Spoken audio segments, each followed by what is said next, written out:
All right, another warm day. I'm sitting outside and ready to start this week's lesson.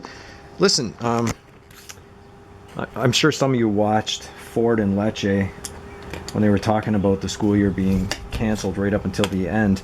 I want you to understand when you're doing the work for this course, I don't know what's going on in your other courses. I can't really comment, but I want you guys to be confident and understand that we are doing the proper grade 12 curriculum. You are not doing frivolous work to just fill in time during the quarantine. You're going to finish this year with all the knowledge you need to walk into a physics course next year.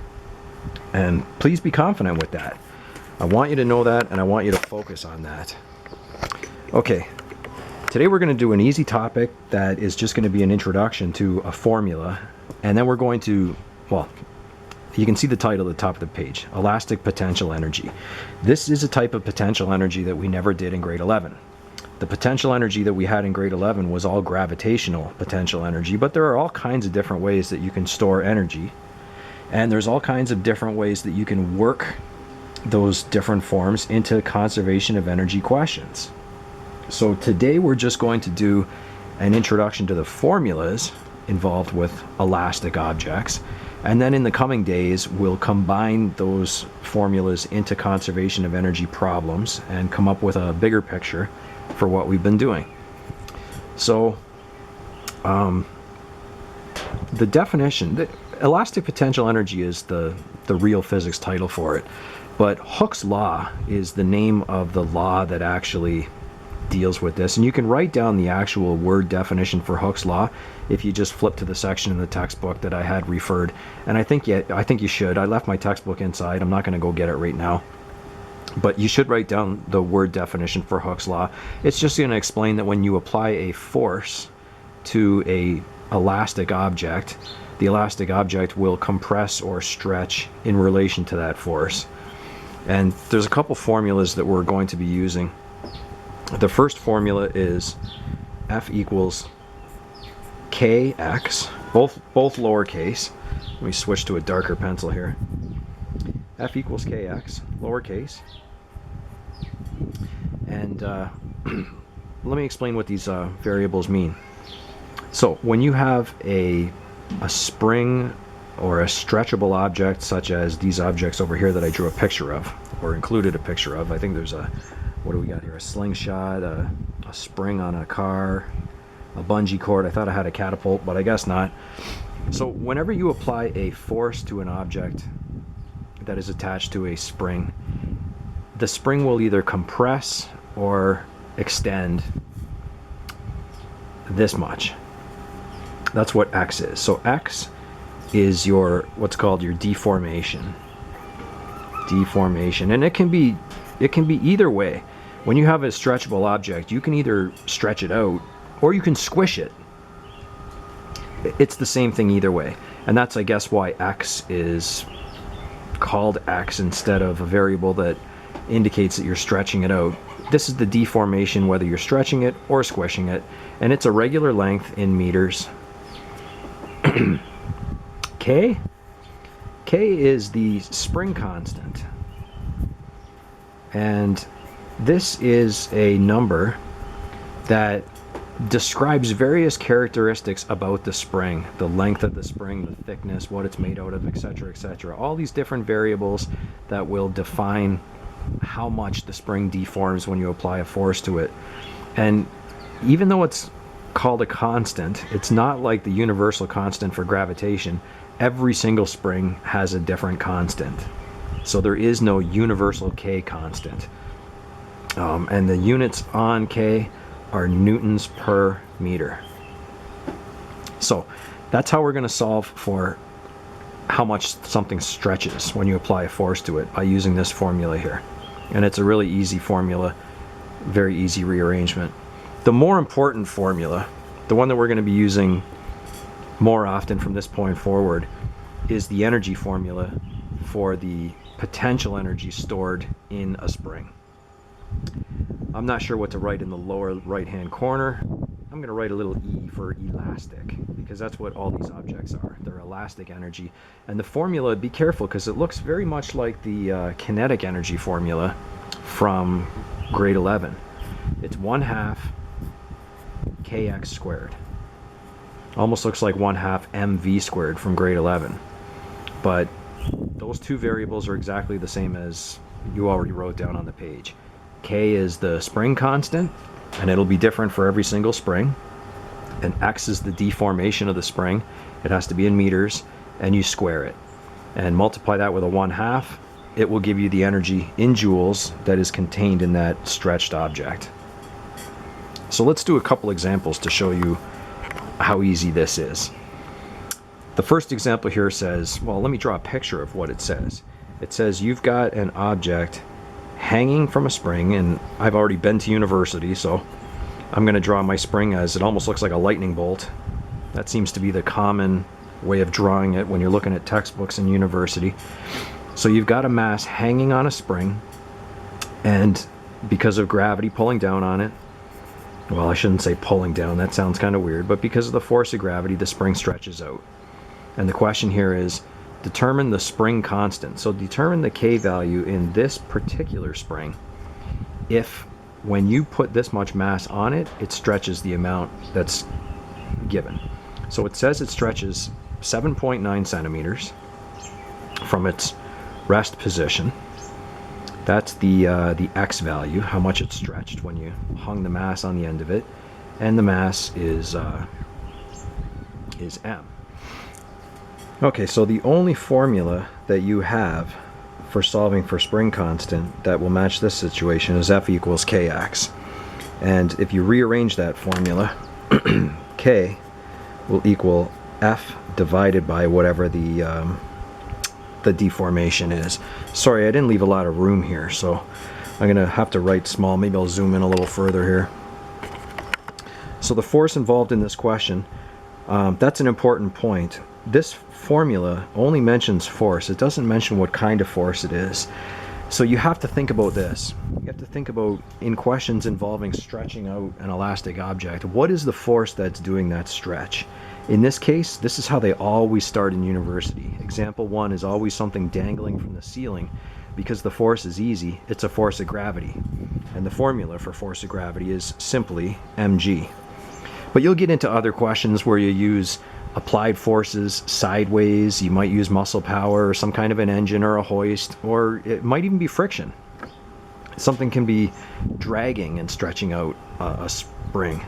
But in this example, the easy example, our force is mg, and we're going to divide that by x. So just fill in your givens. The mass in this question is 0.46 kilograms. Gravitation is 9.8 newtons per kilogram if you wish. And we're going to divide all that by the x value in the question, but the x value has to be in meters. And here they have 7.9 centimeters in this question. So make that conversion, 0.079 meters. And do that division. I'm out of room. I'm going to write my answer over here. So 0.46 multiplied by 9.8. And oops, a little bit of wind came up there. And divided by 0.079 gives a final answer in this question for a spring constant of 57. I'll write 0.06, might as well keep the decimals. 57.0, sorry, I was off the screen there. 57.06 newtons per meter. Okay. Now question B, this is a very typical modification that happens in these questions. Now they tell you, what if you had the exact same situation and you removed the 0.46 kilogram mass and instead you hang on a 0.75 kilogram mass? What's the new displacement going to be? Now notice how they use the word displacement. And I'm looking on the page to circle compression or elongation or stretch, or this says it's deflection. All these words are the same.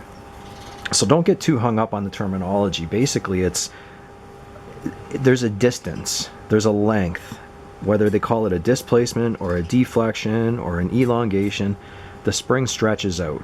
And that's what you're solving for in this part of the question. Once again, the only formula that you have that will fit this is F equals kx, but this time we're going to solve for x instead. So you're going to do force divided by k. And here's where you can make a margin note to yourself. A big margin note. You write it on there. I don't have a lot of space here. Make a margin note. The k value, the spring is the same. If you take off a 0.46 kilogram mass and you hang on a heavier mass, the spring itself hasn't changed. It's the same spring, it's the same length, it's the same material. Everything about it is the same. So the k value can be repeated. And that's, I guess, the key to getting the right answer on this question. Once again, the force is going to be gravity, and the k value is going to stay the same. So let's see what happens. You've got a 0.75 kilogram mass this time. Gravity, 9.8 meters per second squared, or newtons per kilogram. Will cancel units a little bit easier. And the k value, determined in part A, is 57.06 newtons per meter.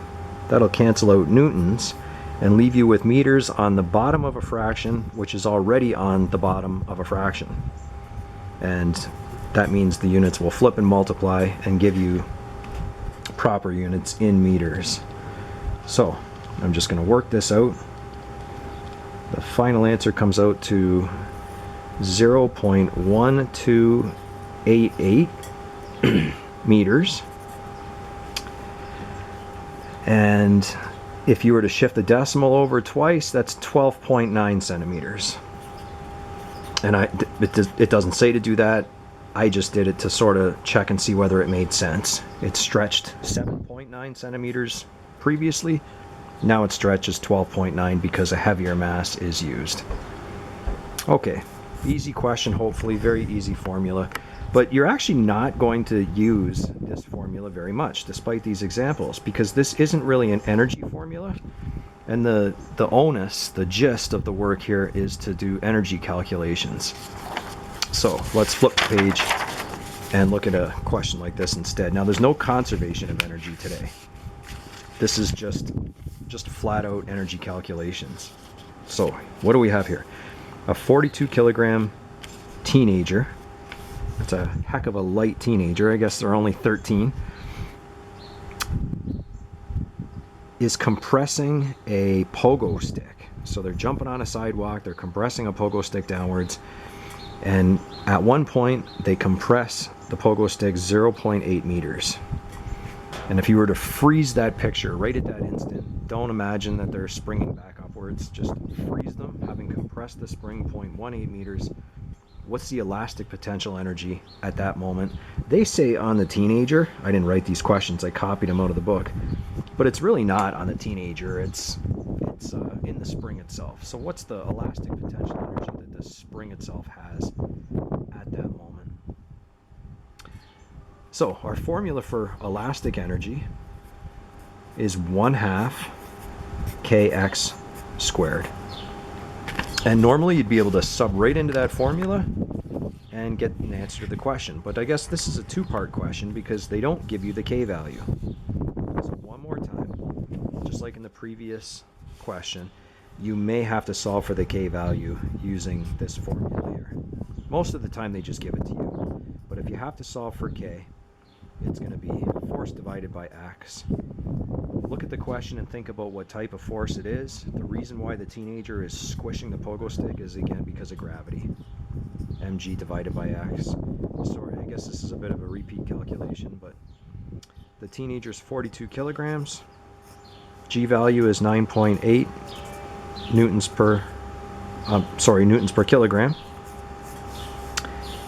And the x value in this question is already in meters, so you don't have to convert it. 0.18 meters. I suppose really I should have subbed these formulas together rather than doing it in two steps like this, but because it's one of the first examples you've ever seen, this is probably the better way to do it. Okay, this spring has a pretty strong K value, but a pogo stick is a fairly strong spring. 2,286.7 newtons per meter. And so let's use that value in the actual formula for energy of a spring, 1/2 kx squared. So 1/2 is just 1/2. The k value, 2,286.7 newtons per meter. And the compression, the x value in this case, 0.18 meters, and make sure you square that or you won't get the correct answer to the question. And I'm just working off to the side here. You get a final answer of 37 joules. Okay. This work is going to get more involved because we're going to get into conservation of energy, but right now these 4 questions do not involve conservation of energy. They just involve practicing the formulas that we just did on these 2 examples. The first question is almost a repeat of the example. The second question is very much like example number 1, but instead of solving for a new stretch, you're going to solve for what the new mass is when you replace one mass with the other. Question 3 is very much like the example we just did. And question 4, I wanted to put this on here. I thought this was important. I wanted to show you what a question looks like in first year university. This is Brock University Physics for non-physics majors. It's 1P21. Physics for physics majors is 1F90. But 1P21 is the course that most of you would probably find yourself in if you need to take a physics course next year. And if you go to Brock, you probably will have Professor D'Agostino. Read this question and you'll see that you're absolutely capable of answering that question with grade 12U physics. Don't forget, when you take this course, 1P21, it's physics for non-physics majors. So there's going to be people in that class that never took 12U physics in high school. They only took 11U. And so you're going to find that you're actually more advanced, that you know how to do the work more than other people. And just like this question, read this question and put yourself in the place of a student in September, and you'll read it and think, that's university work? That's really, really easy. Well, that's what you're going to find. It's only your major courses that you're going to find advanced and difficult. The non-major courses you're actually going to find are, in many cases, easier than high school, which is very nice because everybody tells you that university's so hard and your average is going to drop immediately. It's good to know that you're going to know what you're doing in a lot of your courses. Okay, that's it for today. Do these 4 questions. I'm going to post full solutions to these questions in a little bit. And unfortunately, it's a shortened week, so we're still going to have to get more than one lesson in this week for sure. So keep your eye on the phone notifications, because I'm not exactly sure whether we're going to do the next lesson tomorrow or whether we're going to do the next lesson on Thursday. I have to see how things go with some things that are happening at school right now in terms of staff meetings and talking about the latest announcements for the school year. Okay, so have a good day. Please do these questions. Don't leave it because, like I said, you're not doing frivolous work. You really, really are training yourself for September.